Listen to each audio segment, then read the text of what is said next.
Bonjour à tous, ici c'est le frère Mitosa. Je salue chacun et chacune d'entre vous et que aussi au nom de notre Seigneur Jésus le Christ. C'est un début de série de vidéos et par la grâce de Dieu, nous allons commencer par poster sur la toile pour réveiller. Je dis bien pour réveiller l'Église de Christ. L'Église dont je parle, il ne s'agit pas de dénomination. Il ne s'agit pas de bâtiment. Jésus a été clair avec Pierre. Tu es Pierre. Et sur cette pierre, je bâtirai mon Église. Je sais que les individus se sont levés pour bâtir leur Église. Oui. Et leur Église auquel ils ont donné leurs différents noms. Ces soi-disant Église n'a rien à voir avec l'Église de Christ. En tout cas, l'Église que Christ a bâtie sur Pierre. Qui est Pierre? Pierre qui a la révélation du Messie. La révélation de la parole. La révélation du salut. Et Jésus va plus loin. Il va dire à Pierre, je te donnerai les clés du royaume des cieux. Je te donnerai les clés du royaume des cieux. Ce que tu liras sur la terre sera lié dans les cieux. Et ce que tu délieras sur la terre sera délié dans les cieux. Voilà ce que la Bible a déclaré. Donc, dans un premier temps, je vais aller un peu. Voilà la religion, la première religion, en tout cas ceux qui croient nous amener la parole, ceux qui croient nous évangéliser, la toute première religion, nous allons feuilleter un peu dans l'histoire pour voir si réellement ils étaient là dans le but de nous évangéliser. Si réellement ils étaient là dans le but, effectivement, de nous apporter la parole. Il suffit d'aller sur Google. Aujourd'hui, plus rien n'est caché. Il suffit d'aller sur Google et de vérifier. Tapez le discours du roi Albert II, au premier pasteur et missionnaire en Afrique. Compte tenu de son discours, il est conscient que les Africains connaissent déjà Dieu. Et ils adorent déjà Dieu. Donc, ils ne sont pas allés là-bas pour leur enseigner ce qu'ils savent déjà. Leur mission, c'était autre chose. Je ne vais pas revenir là-dessus, vous le savez. C'était de piller l'Afrique, de voler l'Afrique. Pas plus que ça. Aujourd'hui, quand les politiques nous disent que l'Afrique est hautement endettée, moi, ça me fait rire. Ça me fait rire. Le tout premier président qui a osé leur dire qu'on ne leur doit rien, même s'ils nous disent qu'on leur doit, si on ne paye pas, les bailleurs de fonds ne vont pas mourir. Mais si l'Afrique paye, l'Afrique ne va jamais décoller. On l'a tué. On sait comment ça a été fini pour Thomas Sankara.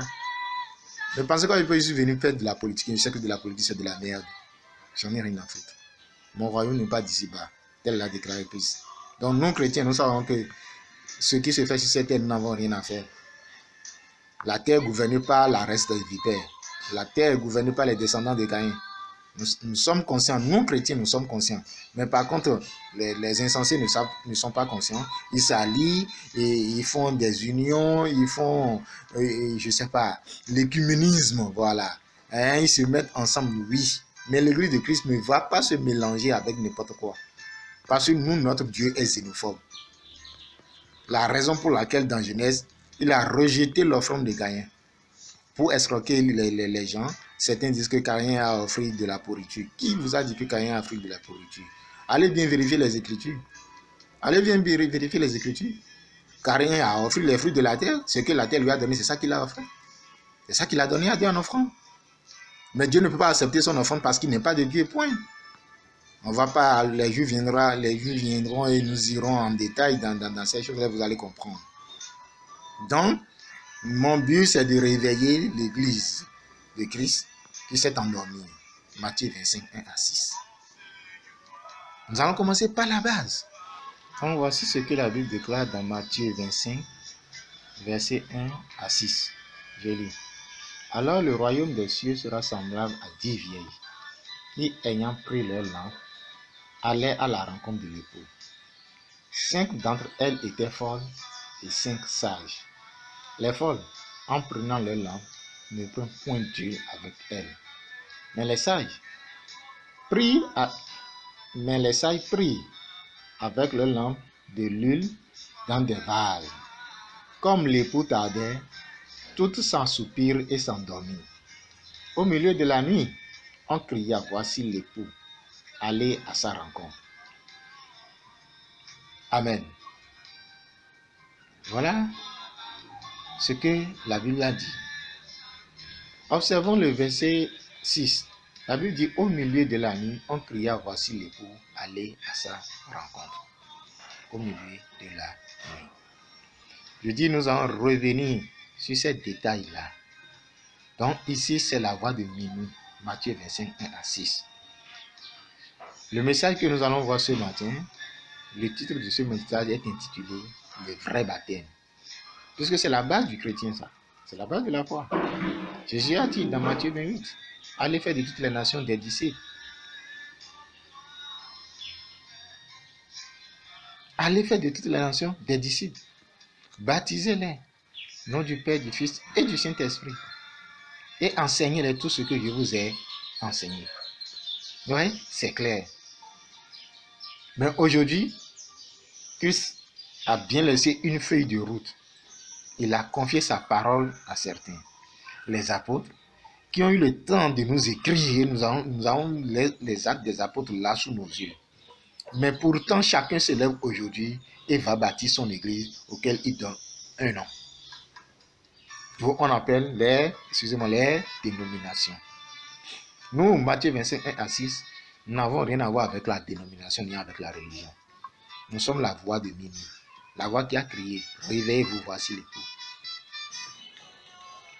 Voilà.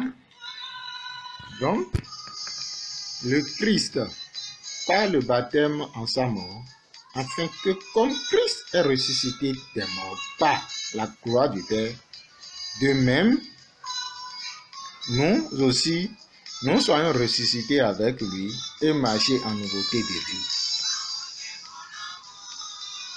C'est pourquoi, pour être baptisé, la Bible ne prévoit pas de conditions particulières.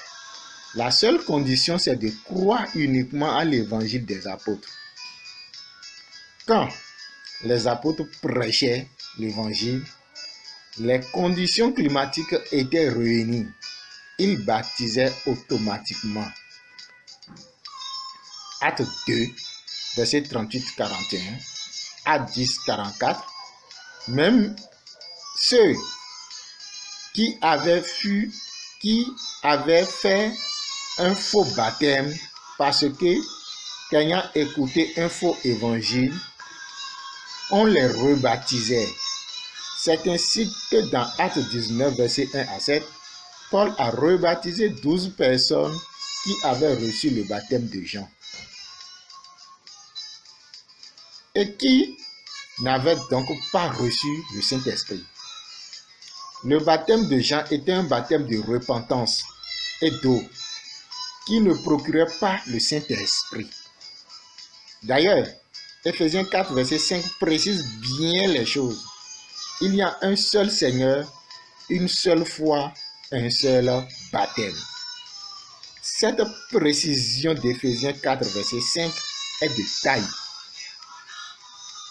Il y a un seul Seigneur, le seul Jésus le Christ, une seule foi, la parole de Dieu, qui est Jésus le Christ lui-même, un seul baptême, le baptême au nom de Jésus le Christ.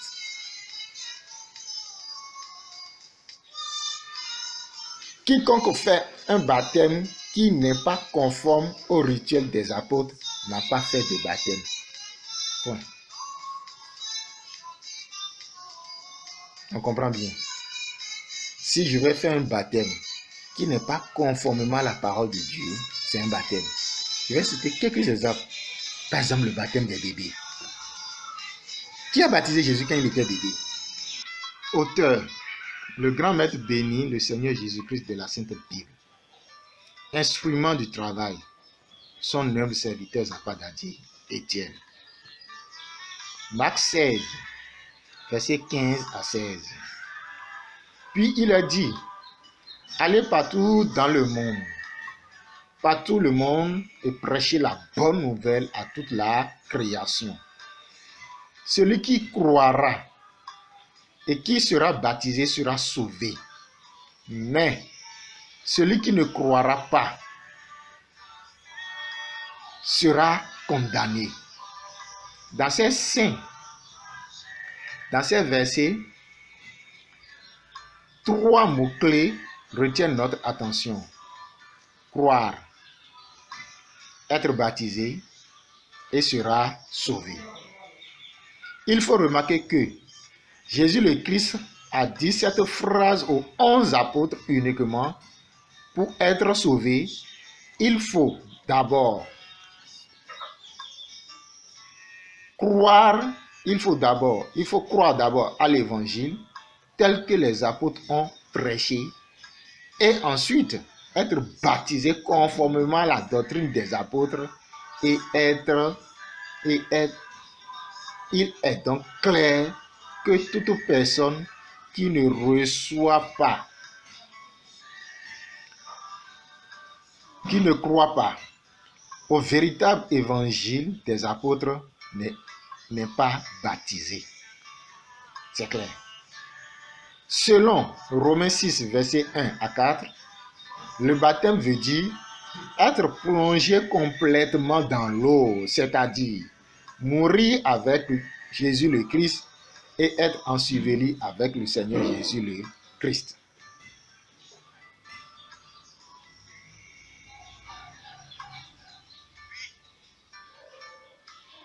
Par le baptême en sa mort, afin comme Christ est ressuscité des morts, par la gloire du Père, de même nous aussi, nous soyons ressuscités avec lui et marcher en nouveauté de vie. Voilà ce que la Bible a dit.